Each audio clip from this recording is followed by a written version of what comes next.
We have seen that under some conditions the binomial PMF is well approximated by a Poisson PMF. But we have also seen the central limit theorem that tells us that the binomial PMF can be approximated using a normal random variable. Can we reconcile these two facts? Let us look into the situation in some more detail. Consider a Poisson process that has rate equal to 1 and consider that Poisson process running over the unit time interval. We take the unit interval and we split it into many small sub-intervals where each sub-interval has a length of 1 over n. And let xi be the number of arrivals that we get during the ith interval.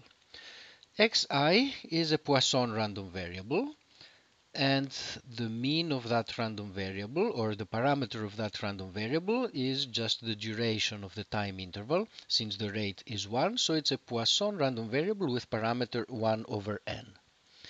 Now let us look at the total number of arrivals. The total number of arrivals is the sum of how many arrivals we had during each one of these intervals. And we know the distribution of S. S is a Poisson random variable with parameter equal to 1. Now here what we have is a sum of random variables that are independent and identically distributed. They are identically distributed because all of these intervals have the same length, and they're independent because in the Poisson process what happens in different intervals are independent events. So we are in a situation where we could apply the central limit theorem. We have a sum of many independent, identically distributed random variables, and by letting n go to infinity, the central limit theorem appears to tell us that S is going to be normal. Now, how can we reconcile these two facts? We know that the Poisson distribution is not the same as a normal distribution. What is the catch? Well, the catch is the following. The central limit theorem applies to a situation where we fix a certain probability distribution, the distribution of the xi's, and it tells us that as we add more and more of these xi's, asymptotically we obtain a distribution that's well approximated by a normal. On the other hand, what we have here is actually different. The xi's do not have a fixed distribution, but rather the distribution of xi depends on n. That is, if we change n so that we're adding more random variables, we're adding more random variables that are now coming from a different distribution. And this is not a situation to which the central limit theorem applies, and therefore this conclusion here is not justified, and so there is no contradiction between the two types of approximations. To summarize, the situation is as follows. Consider a binomial random variable with some parameters n and p. Now let p be fixed and let n go to infinity. In that case, the binomial random variable can be thought of as the sum of n Bernoulli random variables, and those Bernoulli random variables have a parameter p which is fixed. So we're dealing with the sum of IID random variables from a fixed distribution, and this is the situation where the central limit theorem applies and we have a normal approximation. On the other hand, if we take the product n times p, which is the expected value of this binomial, to stay constant, but we let n go to infinity and at the same time let p go to 0, then in this regime, in the limit, this random variable will be well approximated by a Poisson random variable. So we have two different approximations. Both of them are valid, but they're valid in different regimes. Now, although they're different, there's actually an interesting case in which the two will not really differ. And this is the following. Consider a Poisson random variable with parameter n, and we're interested in the limit as n goes to infinity. We can think of this random variable as the number of arrivals during an interval of length n in a Poisson process with arrival rate equal to 1. Now let us take this interval and split it into n intervals, each of which has a length of 1. And let us call xi the number of arrivals in the ith interval.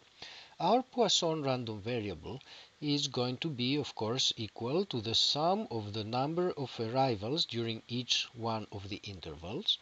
Each one of these random variables is Poisson with parameter equal to 1, and these random variables are actually IID.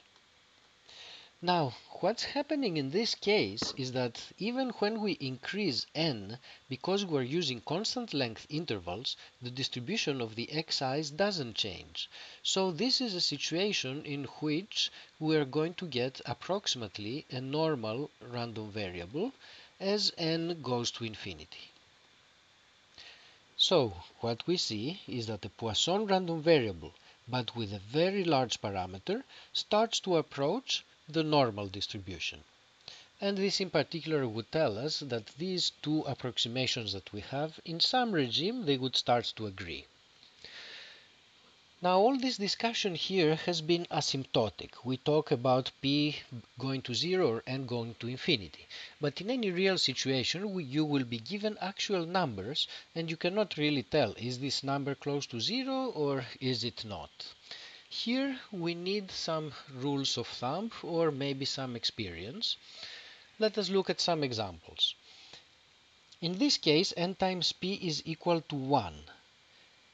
So, the number of arrivals, or the values of the binomial random variable, will take values 0, 1, 2, 3, but with high probability, not a lot more than that. So the binomial random variable is really a discrete random variable. There's no way to approximate it with a normal. On the other hand, p is very small, so a Poisson approximation would be very reasonable in this situation. On the other hand, if p is equal to 1/3, then definitely 1/3 is not a small number. A Poisson approximation would not apply, but n is pretty big, so that a normal approximation would be appropriate. And finally, in this case, we would obtain a Poisson approximation with parameter 100, because n times p is 100, but a Poisson random variable with parameter 100 is also well approximated by a normal. Or to think about it differently, we start with a Bernoulli distribution that's very skewed.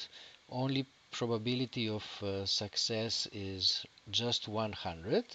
And this makes it difficult for the central limit theorem to apply when you start with a very asymmetric distribution. On the other hand, because we're adding so many of them, the central limit theorem actually does take hold. And so this is an example where both approximations will be valid. So finally, to conclude, we have two different approximations. They are valid in different regimes, and in practice you need to do some thinking before deciding to choose one versus the other approximation.